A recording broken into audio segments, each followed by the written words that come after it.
वालेकुम जी। Welcome back to my channel and once again welcome to my another new vlog.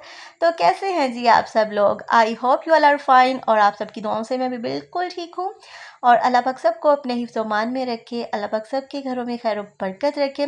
आज का vlog बहुत इंटरेस्टिंग सा है। आज मैं अपनी रूटीन के साथ साथ आपके साथ एक होम रेमेडी शेयर करूंगी जो कि ड्राई हेयर के लिए बहुत ज़्यादा बेनिफिशियल है। और मदीहा यहाँ पे करी है जी आलू फ्राई, जो कि मामू को बहुत पसंद है। एक्चुअली आज मामू के घर में हमारी अफ्तारी थी, बट मामू ने फरमाइश की थी कि मदीहा के हाथ के ना गोल गोल आलू जो है वो मदीहा फ्राई करके लेके आए। तो मदीहा वहाँ पे फ्राई करी थी। मैं और मानू पहले आ गए थे मामू के घर और ममानी यहाँ पे टेबल लगा चुकी हैं। मामू बाज़ार से लेके आए थे समोसे, साथ में रशियन सैलड थी और कुछ मामी ने घर में फ्रूट चाट वगैरह बना ली थी, दही बड़े घर पे बनाए हुए थे और बहुत ही मज़े की आज की अफ्तारी थी। आपको पता है ये जो है ना अफ्तारियाँ रमज़ानुल मुबारक का महीना पूरा साल हम लोग ना इसको मिस करते हैं माशाल्लाह से, इस महीने की रहमतों को, बरकतों को। और साथ में दूध बनाया था, दूध सोडा बनाया था, दूध में जामी शीर और 7 अप डाल के। और मदीहा आ चुकी है अपनी आलू वाली चिप्स लेके, बहुत मज़े की जो उसने बनाई थी। तो यहाँ पे मैं आपके साथ शेयर करूँगी हेयर के लिए एक रेमेडी जो कि इतनी ज़्यादा बेनिफिशियल है जिनके बाल ड्राई हैं, स्पेशली जो कलर करते हैं बालों में या जिन्होंने गोल्ड में किया है, लाइट ब्राउन में। क्योंकि जितना आप बाल को लाइट करते जाओगे उतना बाल आपका रफ़ हो जाएगा, ड्राई हो जाएगा। तो उन इस तरह के ड्राई बालों के लिए इतनी ज़बरदस्त होम रेमेडी है और इतना इसको यूज़ करना जितना आसान है, इसको बनाना उससे भी ज़्यादा आसान है। यहाँ पे मैंने लिए हैं 4 अदद लौंग आपने ले लेने, आपको आपके किचन से ही मिल जाएंगे। और सेकंड चीज़ इसमें जाएगा मेथी दाना। लौंग को आप सर्च करके देखें, बहुत ज़्यादा बेनिफिशियल है ये हमारे हेयर्स के लिए। और मेथी दाना तो आपको पता है इसका ऑयल भी मिलता है, ये भी आपके बालों के लिए बहुत बेस्ट है।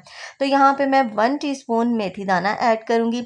आपने इतनी क्वांटिटी बना लेनी है और 1 माह तक ये स्प्रे आपका चल जाएगा। तो यहाँ पे मैंने जी मेथी दाना ले लिया है, 1 टीस्पून ही मैं इसमें मेथी दाना ऐड करूँगी। 2-4 चीज़ें इसमें और हैं, वो भी मैं आगे चल के आपको बताती हूँ कि उनको हमने किस तरह से इसमें ऐड करके यूज़ करना है और साथ में आपको इसके इस्तेमाल का तरीका, और साथ में ये भी बताऊंगी कि आपने वीक में कितनी दफ़ा इसको यूज़ करना है। ये होम रेमेडी उन सब ख़वातीन के लिए, बल्कि मर्दों के लिए भी, सबके लिए बहुत बेस्ट है जो अपने बालों को मंथ में 1 से 2 दफ़ा डाई लगाते हैं और डाई की वजह से उनके बाल बहुत ज़्यादा ड्राई हो जाते हैं। और स्पेशली अगर विंटर में आप बहुत ज़्यादा गर्म पानी से अपने बाल वॉश करते हैं, आपको पता है सर्दियों में तो गर्म पानी से नहाना पड़ता है और उसकी वजह से बाल बहुत ज़्यादा ड्राई हो जाते हैं। तो उसमें भी सर्दियों में भी आप इसको यूज़ कर सकते हैं। तो यहाँ पे जी मैंने कलौंजी ली है। कलौंजी भी बालों के लिए बहुत बेस्ट है, बाज़ार में इसका ऑयल भी मिलता है। आप चाहें तो कलौंजी का ऑयल भी अपने बालों के लिए यूज़ कर सकते हैं, बहुत बेस्ट है। और कलौंजी का तो कुरान पाक में है कि मौत के अलावा हर बीमारी की इसमें शफा है। तो लास्ट में मैं इसमें ऐड करूँगी जी रोज़मेरी लीव्स। ये आपको ईज़िली 50 स्टोर से मिल जाते हैं, बिल्कुल भी महंगे नहीं होते, बहुत सस्ते आपको मिल जाएंगे। आप एक दफ़ा 100 या 150 के मंगवा लें। और यहाँ पे 1 टीस्पून भर के मैं इसका रोज़मेरी लीव्स का इसमें ऐड कर दूँगी। कुछ लोग ऑयल में रोज़मेरी लीव्स को पका लेते हैं और उसका ऑयल भी बहुत अच्छा बनता है। यहाँ पे मैं इस वक्त बालों के लिए एक टोनर रेडी कर रही हूँ। तो ये चारों चीज़ें मैंने ऐड कर ली हैं। इसके अलावा हम इसमें ऐड करेंगे 1 कप पानी। अच्छा, क्वांटिटी जो है वो आपने सेम ही रखनी है, कोई भी चीज़ कम या ज़्यादा नहीं करनी। लौंग मैंने आपको बताया मैंने 4 ऐड किए हैं और बाकी जो तीनों चीज़ें हैं, कलौंजी है, मेथी दाना है और रोज़मेरी लीव्स हैं, ये मैंने तीनों चीज़ें 1-1 टीस्पून ऐड की हैं। तो यहाँ पे मैंने फ्लेम ऑन कर ली है और हाई फ्लेम पे इसको कुक कर लेना है। हमने इसको पकाना है 5 से 6 मिनट तक। जैसे ही ये अच्छे से इसमें उबाल आना शुरू हो जाएगा फिर हम फ्लेम ऑफ कर देंगे। तो यहाँ पे देखें जी, अभी मैंने इसको फ्लेम ऑन करके चूल्हे पर रख दिया है और जस्ट 5 से 6 मिनट में ये अच्छे से इसमें उबाल आना शुरू हो जाएंगे। फिर मैं इसको चूल्हे से उतार लूँगी। तो यहाँ पे अभी बबल बनना स्टार्ट हो चुके हैं, थोड़ा सा हम इसको पकाएंगे। कुछ आपने ऐसा नहीं करना कि आपने 1 कप लिया है और जब आधा कप रह जाए तो तब उतारना है। इसको इतना ज़्यादा नहीं पकाना, बस हम लोगों ने 5 से 6 मिनट ही इसको इस तरह से हाई फ्लेम पे कुक करना है। उसके बाद मैं इसको उतार लूँगी। ये देखें 5 से 6 मिनट यहाँ पे हो चुके हैं। इस तरह से ये काफ़ी ना इसमें उबाल आ चुका है। तो अब मैं फ्लेम ऑफ करूँगी और इसको हम नीचे उतार लेंगे। तो यहाँ पे जी बहुत ज़्यादा गर्म है, इसको रूम टेम्परेचर पे ठंडा करेंगे हम, ठीक है। इसको मैं कवर करके रख दूँगी और कवर करने से ना स्टीम के अंदर इन सारी चीज़ों का बहुत अच्छे से पानी पानी में असर आ जाएगा। तो इसको मैंने कवर कर दिया है और 10 से 15 मिनट में ये रूम टेम्परेचर पे ठंडा हो जाएगा। तो यहाँ पे आप देख सकते हैं ठंडा हो चुका है। अब हम इसको स्ट्रेन कर लेंगे। हमको चाहिए एक स्ट्रेनर, उसकी मदद से हम इसको स्ट्रेन कर लेंगे और उसके बाद मैं इसको एक बोतल में ऐड करूँगी। और इसको आप 2 तरीक़ों से यूज़ कर सकते हैं, वो मैं आपको बताती हूँ कि आपने इसको कैसे यूज़ करना है। आप यकीन नहीं कर सकते कि मेरे बाल इतने ज़्यादा जो है ना डाई लगा लगा के ड्राई हो चुके थे, और जब से मैंने ये रेमेडी यूज़ करना स्टार्ट किया है तो मेरे बाल बहुत ज़्यादा सॉफ्ट हो गए हैं। तो यहाँ पे मैंने जी इसमें इस बॉटल में आप कोई भी स्प्रे जो कंटेनर है वो ले सकते हैं, उसमें आप इसको ऐड कर लें। आपने क्या करना है, दिन में 1 से 2 दफ़ा अपने बालों पे इसका स्प्रे करना है। जब भी आपको टाइम मिले, दिन में, शाम में, रात में, जब भी टाइम मिले, आपने अपने बालों पे अच्छे से स्प्रे कर लेना है। और इसकी कोई भी बैड स्मेल नहीं है। यकीन करें, इसकी बहुत अच्छी खुशबू आती है बालों से, कोई भी बैड स्मेल आपको बिल्कुल भी नहीं आएगी। तो यहाँ पे थोड़ा-सा जो मेरे पास बच गया था ये वाला जो टोनर है, तो मैंने इसको 1 टेबलस्पून शैम्पू लिया है, उसमें इसको ऐड किया है। अब जब भी मैं हेयर वॉश करूँगी तो इसी के साथ वॉश करूँगी। आपने क्या करना है, शैम्पू में बहुत ज़्यादा केमिकल्स होते हैं, आपने खाली शैम्पू अपने बालों पे अप्लाई नहीं करना। आपने जब भी अपने हेयर वॉश करने हैं, 2 चम्मच आपने ये टोनर निकालना है और 1 टेबलस्पून आपने शैम्पू लेना है। उसमें मिक्स करके आप अपने बालों को वॉश करेंगे। तो यहाँ पे जी नेक्स्ट डे की इफ्तारी थी, आज की इफ्तारी हमारे घर पे थी और ये लास्ट इफ्तारियाँ रह गई थी, और आई थिंक इस इफ्तारी के बाद 2 या 3 रोज़े बाकी थे खैर से। और मामू लेके आए थे आज राइस लेके आए थे बाहर से, और चिकन लेके आए थे, साथ में मदीहा ने चना चाट, फ्रूट चाट वगैरह बनाई हुई थी, और साथ में मदीहा बहुत मज़े के पकौड़े बनाती है, वो बनाए थे। तो अब मैं शेयर कर रही हूँ आपके साथ शॉपिंग जो कि मैंने मानो की थी। मानो के जी सूटों में सिल्वर कलर था और एक सूट में मानो के गोल्डन कलर था। तो मैं लेके आई थी सिल्वर पर्स, लेकिन मानो की ज़िद थी कि मेरे जो गोल्डन सूट है उसके साथ ये सिल्वर जो पर्स है वो मैच नहीं हो रहा, मामा मुझे गोल्डन कलर का भी चाहिए। तो फिर मैं मानो के लिए गोल्डन ले आई थी। और जो सिल्वर सूट है मानो के, माशाल्लाह से जो मैंने सूट उसके ईद के लिए रेडी किए थे, ज़्यादातर उनमें सिल्वर है, तो फिर मैं सिल्वर उसके लिए खुसा ले आई थी। और साथ में ये कोल्हापुरी चप्पल जो भी इसको बोलते हैं, खैर तो ये मुझे पसंद आई थी, लेकिन मानो को एक दूसरी मुझे ये वाली पसंद आई थी, और जो पहले मैंने आपको दिखाई है मल्टी स्टोन्स वाली, वो मानो को पसंद आई थी। वहाँ पे मानो देख रही थी पैर में, और मानो बोल रही थी मामा मुझे ये वाली चाहिए, बट मुझे वो मल्टी स्टोन वाली अच्छी लग रही थी। तो फिर मानो को दोनों पसंद आ गई। मानो ने बोला मैं एक नहीं, फिर मैं दोनों ही लूँगी। तो इस तरह का एक गलमदिया लेके आई थी अपने लिए, उसने मुझे शर्ट पे लगवाया था, लेकिन मेरी मानो को बहुत ज़्यादा पसंद आया। मैंने बोला मानो ये बड़ों का है, लेकिन वो नहीं मानी, तो उसने अपने लिए मंगवाया ज़िद करके। अब मैं उसकी शर्ट पे लगाऊंगी। तो ये एक नेकलेस था, साथ में ब्रेसलेट थी, ये भी मानो खुद चूज़ करके लेके आई थी, क्योंकि मानो का जो ईद का लहंगा कुर्ती है वो थोड़ा रेड और स्किन कलर में है, और यहाँ पे ये रेड हेयर कैच था, साथ में ये मल्टी मल्टी सी चूड़ियाँ हैं। और माशाल्लाह से आपको पहले व्लॉग्स में भी मैं बता चुकी, मेरी मानो बहुत ज़्यादा चूज़ी है, और उसे इतना मज़ा आता है अपनी शॉपिंग जो है ना खुद से करने में।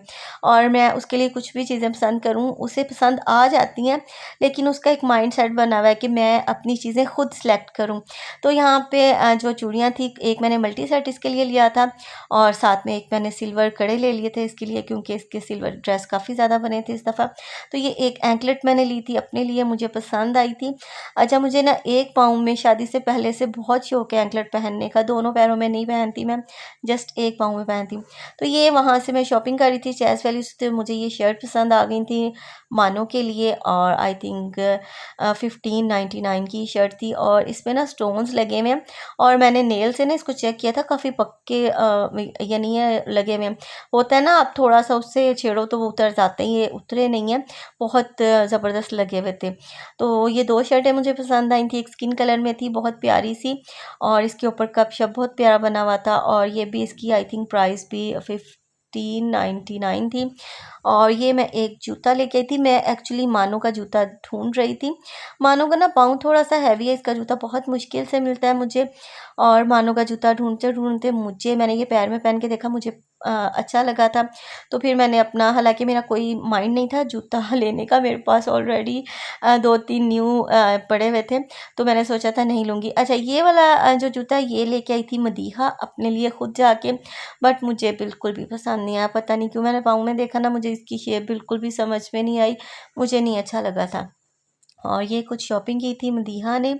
और मैं जब भी कोई हेयर की रेमेडी आप लोगों के साथ शेयर करती हूँ तो बहुत से कमेंट्स मुझे ये रिसीव होते हैं कि आप ही कोई अच्छा हेयर सीरम बता दें जिसकी प्राइस भी रिजनेबल हो। तो ये जी लिवॉन का हेयर सीरम है, इसकी प्राइस भी रिजनेबल है और इसका रिजल्ट भी बहुत अच्छा है। मैं काफ़ी सालों से इसको यूज़ कर सकती हूँ, आप भी इसको लेके यूज़ करके देखें। और जो पहले से इसको यूज़ कर रहे हैं मुझे ज़रूर बताइएगा। आप बालों को स्ट्रेट करने के लिए भी इसको यूज़ कर सकते हैं। तो जी ये 3 in 1 है, मॉइस्चराइज़र है, साथ में ये मेकअप रिमूवर है और डीप क्लींजर है।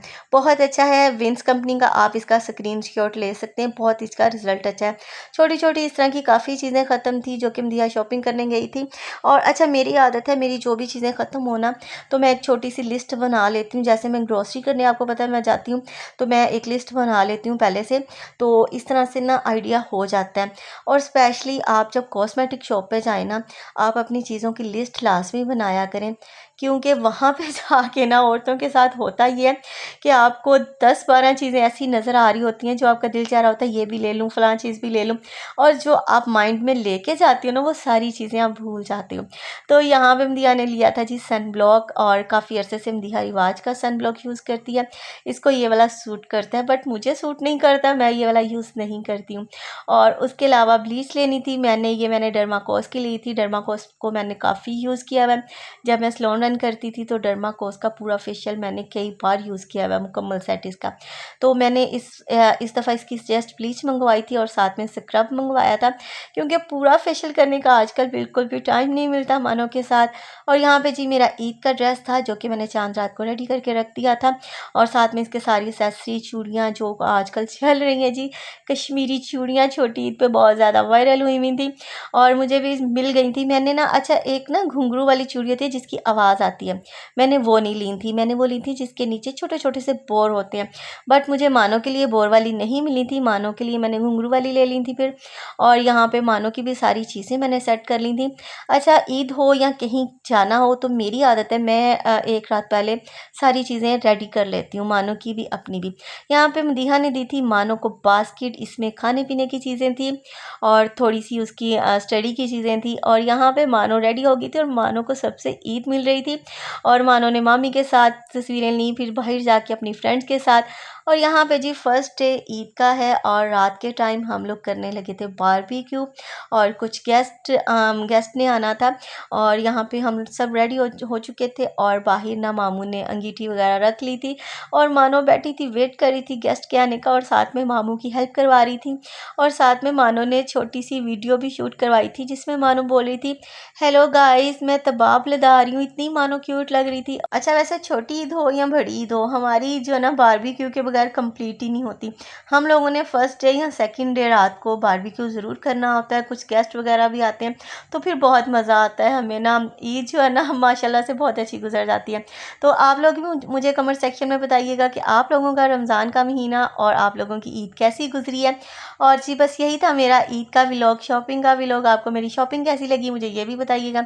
अपना बहुत ज़्यादा ख्याल रखिएगा। बस आज का व्लॉग मेरा इतना ही था, और वीडियो अच्छी लगे तो लाइक एंड शेयर ज़रूर कीजिएगा और मेरे चैनल को सब्सक्राइब कीजिएगा, और मुझे टिकटॉक और इंस्टा पे भी जल्दी से फॉलो कर लें। ओके जी, अल्लाह हाफिज़।